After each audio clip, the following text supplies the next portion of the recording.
ہوتا ہے کہ رب کی مرضی کا؟ جلدی جلدی بتاؤ، اتنی دیر نہ کرو، کس کی مرضی ہوتی ہے؟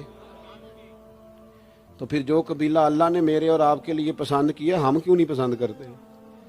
جو دادا نانا چچا ماموں اللہ نے میرے لیے پسند کی، یہ رشتے اللہ نے بنایا ہے نا، تو ان سے آواز آ رہا ہے، تو ان سے تنگ ہے؟ وجہ جو اللہ نے تیرے لیے پسند کیا اسے پسند کر۔ حضرت ابراہیم ابن ادم رحمت اللہ علیہ ایک دفعہ مریدوں کے بیچ بیٹھے، آپ فرمانے لگے دنیا میں جو کچھ ہو رہا ہے میری مرضی سے ہو رہا ہے۔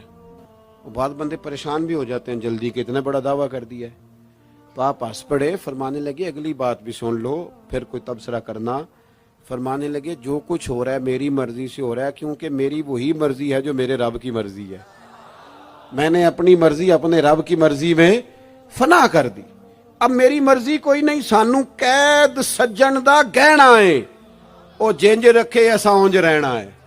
ہم نے چھوڑ دی اپنی مرضی، اپنا ہے ہی کچھ نہیں۔ ہم نے نہ کبھی قطرے پہ غور کیا اور نہ دریا دیکھا، بس جہاں تیری جھلک دیکھی وہیں ڈوب گئے۔ چھوڑ دو یہ اس نے یہ کیوں کر دیا؟ وہ خواجہ نظام الدین صاحب محبوب الہی رحمت اللہ علیہ کے ایک مرید نے ایک دفعہ آ کے کہا حضور بڑی ہو گئی، درگزر فقیری درویشی بڑی ہو گئی، اب جو میرے رستے میں کانٹے بچھائے گا میں بھی اس کے رستے میں بچھاؤں گا۔ وہ بڑے غصے سے بول رہا تھا، فقیر فقیر ہوتے ہیں۔ خواجہ صاحب ہنس پڑے، فرمانے لگے پتر تو زیادہ ہی ناراض ہو گیا ہے۔ کہنے لگا نہیں حضور، ہمیں کچھ کرنا نہیں آتا، ہمیں بھی سارا ہی پتہ ہے، سٹ تے پکھڑا کوار گندل اسی اور بھی بوٹیاں جاننے ہاں، ہمیں بھی سارا ہی پتہ ہے، نمٹ نہیں لینا۔ سویرے جو ہمارے رستے میں کانٹے بچھائے گا سویرے اس کی گلی میں بھی بچھے ہوں گے۔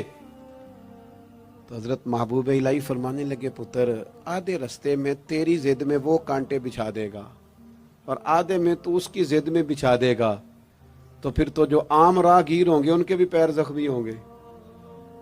تو تمہاری لڑائی میں تو مخلوق پریشان ہو گئی۔ عرض کی حضور یہ تو آپ نے ٹھیک کہا ہے۔ فرمانے لگے اگر چاہتے ہو نا دنیا کانٹوں سے نہ بھرے اور لوگوں کو تکلیف نہ ہو تو ایک دوسرے سے تکلیف چھوڑ دو۔ یہ مت سمجھنا تیرا ایک بندے سے اختلاف ہے، تیرا ایک سے اختلاف ہوتا ہے اس کے اثرات دائیں بائیں بھی جاتے ہیں۔ حضور پھر کیا کروں؟ فرمایا اسے بچھانے دے، وہ بچھاتا جائے تو اٹھاتا جا، تو اٹھاتا جا۔ ویسے بھی جو کام ساری دنیا کر رہی ہوتی ہے وہ تو سارے کر ہی رہے ہوتے ہیں، کوئی ذرا ہٹ کے بھی کرنا چاہیے۔ جتن جتن تے ہر کوئی کھیڈے، جتن جتن تے ہر کوئی کھیڈے، تو ہارن کھیڈ فقیرا، جتن دا مل کوڈی پیندا ہی ہارن دا مل ہیرا۔ کبھی بندہ ہارے بھی اپنے دل سے بوجھ اتار دے، نفرت کو دور کر دے۔ عداوت دشمنی اگر کسی وقت رکھنی ہے تو اللہ رسول کے دشمن سے۔